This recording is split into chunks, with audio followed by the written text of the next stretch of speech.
টেস্টের ২৫ বছর উপলক্ষে বিসিবির সভাপতি এবার ঘুরে এলেন উত্তরের বিভাগ রংপুরে। ক্রিকেটকে এগিয়ে নিতে সব ধরনের চেষ্টা করা হবে বলে জানান তিনি।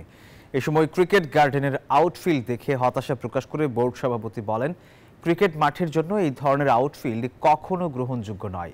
শনিবার বাংলাদেশের টেস্টে মর্যাদা অর্জনের ২৫ বছরের পদার্পণে রংপুর ক্রিকেট গার্ডেনে দিনব্যাপী উৎসব আয়োজনে উপস্থিত হয়ে তাদের সুযোগ সুবিধা ঘুরে দেখেন বিসিবি সভাপতি। এ সময় তিনি বলেন, ক্রিকেটটা শুধু ঢাকা কেন্দ্রিক নয়, সব জায়গায় ছড়িয়ে দেওয়ার চেষ্টা করা হচ্ছে। এছাড়াও ভালো মানের খেলোয়াড় ও কোচিং স্টাফ তৈরিতে নতুন ধারায় এগিয়ে নিতে চান তিনি। রংপুরে আন্তর্জাতিক মানের ক্রিকেট স্টেডিয়াম ও একাডেমি সহ খেলোয়াড়দের জন্য সব ধরনের সুযোগ সুবিধা দেয়া হবে বলেও জানান তিনি।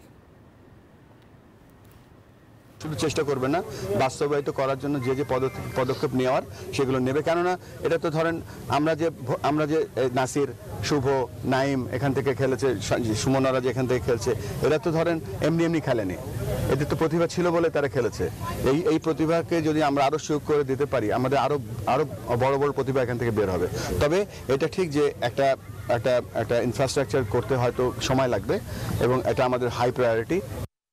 বান্ডেল থাকলে প্রতি সেনমানিতে টাকা বাঁচবে। বিকাশ সেনমানি বান্ডেল কিনে জিতুন প্রতি লেনদেনে।